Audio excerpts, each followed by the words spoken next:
Live from downtown Detroit, home of WDIV and Click on Detroit, Local 4 News at 6 starts now.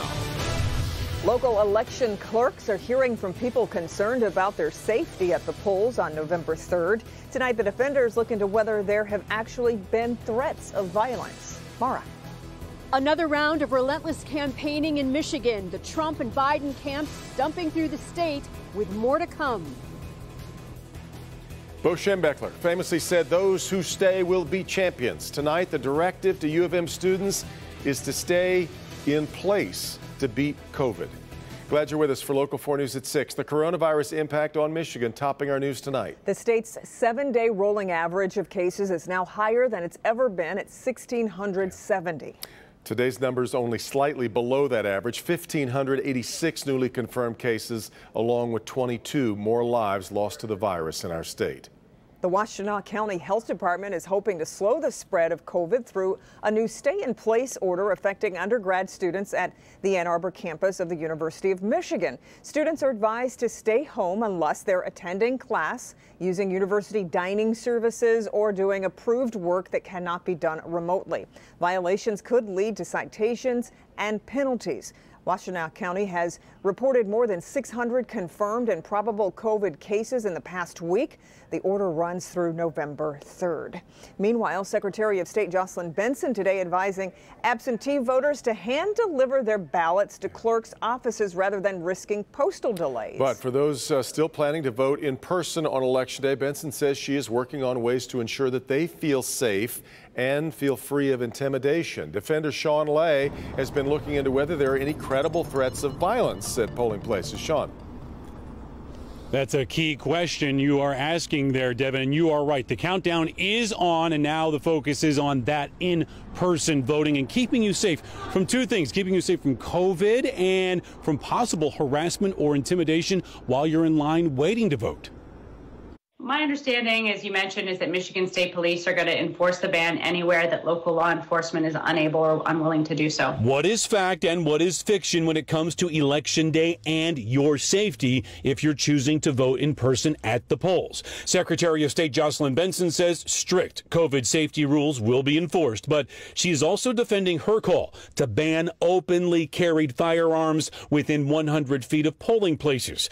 Tonight, we're asking if any credible threats of violence had been made. Are state and local officials seeing evidence of voter intimidation to keep voters from the polls? The answer is they are not seeing any threats. They are hearing from voters who are concerned about possible threats. The role that voters have asked me to play as the chief election officer is to enforce the law in this way and ensure they're protected on Election Day. While Benson was speaking today, Wayne County Sheriff Benny Napoleon was on a call with State Attorney General Dana Nessel, coming up with a list of what law enforcement should be looking for at the polls that would intimidate anyone from going to cast their vote. One question, won't banning open carry invite open carry protests for law enforcement to deal with? I think, Sean, you may be right. It depends upon what people choose to do in expressing what they believe is their Second Amendment right. I mean, it always puts the police in a very precarious position. And there are some law enforcement agencies or sheriff's office that say they want nothing to do with banning Second Amendment rights, people who want to be near the polls, if they want to protest sort of with open carry. So the Attorney General's office, along with the Secretary of State, saying MSP will fill in the gaps if other law enforcement agencies do not. We're live tonight. Sean Lane, Local 4. Back to you. All right, Sean.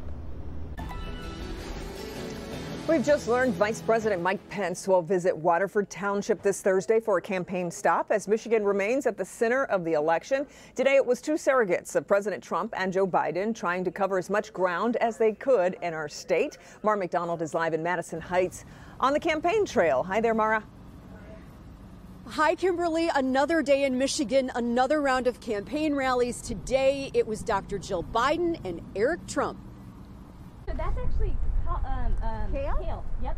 Dr. Jill Biden is working her way around Metro Detroit today, starting at an urban farm in Detroit. You guys have such great energy. I love this. And then an outdoor rally pushing women to vote in Madison Heights. We have to get to work because this is it.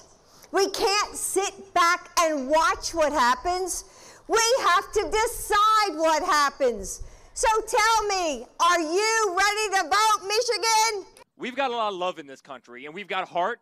Meanwhile, Eric Trump started the day in Lansing pitching his dad's economic policies. Well, listen, I'm going all over Michigan and really kind of spreading the love. And I've never seen, I really mean this, I've never seen enthusiasm like this. I was here in 2016, and I mean, everywhere we go, it's hundreds and hundreds of people who love this country, who love the American flag, who love our national anthem. In 2016, Trump campaigned in Michigan relentlessly, and it paid off for him. 2020, he's back, but so is the Biden campaign. So much so, it wouldn't be surprising if you had campaign whiplash. Both Biden and Trump were in Michigan last week, and their surrogates like Ivanka Trump and VP Pence, along with Dr. Jill Biden and Pete Buttigieg, have been stumping through the state, with more to come tonight. Back here alive, Dr. Jill Biden has more campaign stops, so does Eric Trump. And I would not be surprised, Kimberly and Devin, whether we see both the president and the former vice president make another swing through Michigan before November 3rd. We're live in Madison Heights tonight. I'm Mara McDonald. Back to you. Further proves how important our state is. Okay, Mara, thank you. A photo snapped at a local automotive plant is raising some concerns about COVID safety. You can tell there's not much mask wearing or 6-foot distancing going on here. Victor Williams breaks down what we know about the photo and what plant officials have to say about it. Victor. That's right. This photo is causing a whole lot of concern about how COVID-19 procedures are going right here at the plant. From what we're hearing from some of the workers, it might be somewhat disappointing. If a picture's worth 1,000 words, the images sent to us from a concerned worker could be worth 1,000,000. It shows a hallway packed literally wall to wall with workers, some shoulder to shoulder. Obviously, it's a clear case of social distancing not being followed, and since heads are turned, it's hard to tell who's wearing a mask and who's not. But we've been told they're not being worn as much as they should. On the outside, workers walk close to each other, clearly less than 6 feet apart, some maskless, some not. FCA sent us this statement regarding the matter that sheds a little light on what happened on the inside of the building. It reads, around 5 a.m. this morning, one of the thermal imaging cameras at the Warren Truck Assembly Plant malfunctioned. About 6 minutes later, the camera's operations were restored. While the camera was inoperable, the plant immediately implemented manual temperature screenings using infrared handheld thermometers. Masks are distributed to plant employees once they have cleared the thermal imaging station to ensure that they have proper protection before entering the plant floor. Now, FCA officials are saying that they are reviewing to make sure that nothing like this happens whatsoever again. But in the meantime, they do want to remind everyone that the employees are mandated to wear a mask and social distance while inside the building. They're also encouraging to do the same thing on the outside. Reporting live tonight, Victor Williams, Local 4. All right, Victor. The return of Big Ten football this weekend has a group of mayors reaching out to the conference with some requests to help minimize COVID spread. The requests are in a letter co-signed by mayors in 11 Big Ten college communities, including East Lansing, and Ann Arbor.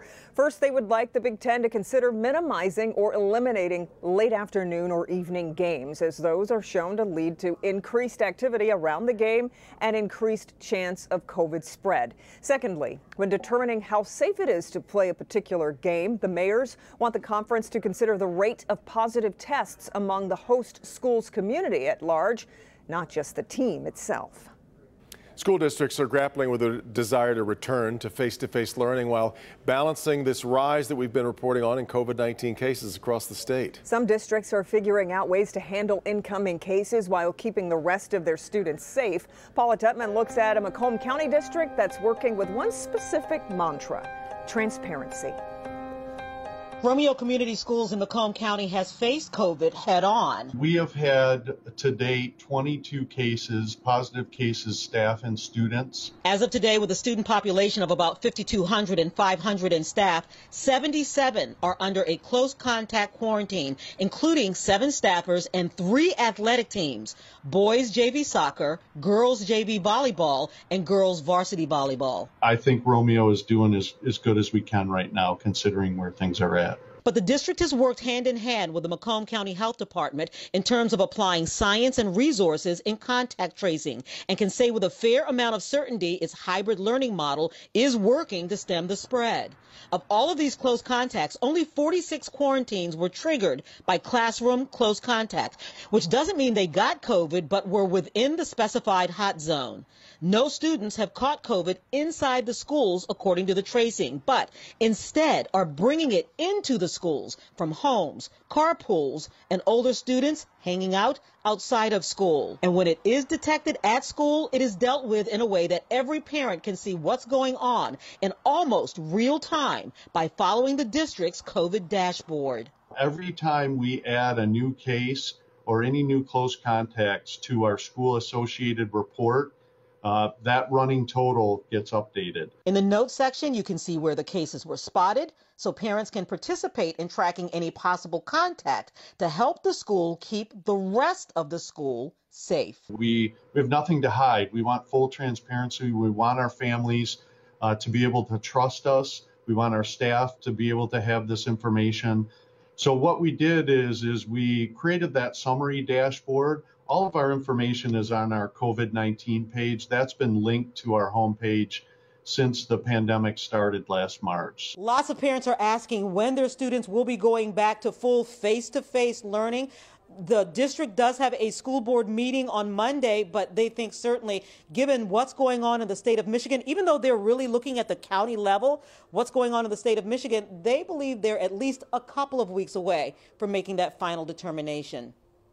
Paula Tutman, Local 4. All right, Paula. Today, General Motors announced a major investment for building electric vehicles. The automaker's assembly plant in Spring Hill, Tennessee, will be upgraded to make a plant to make electric Cadillacs. It'll be GM's third manufacturing factory dedicated to just producing electric vehicles. A $150 million investment. It's going to be spread across 5 Michigan plants. That includes plants in Lansing, Flint, Orion Township, Brownstown Township, and Romulus. UAW Vice President Terry Dietz released a statement that reads in part, "We will continue to work with GM to invest in good-paying jobs right here in the U.S."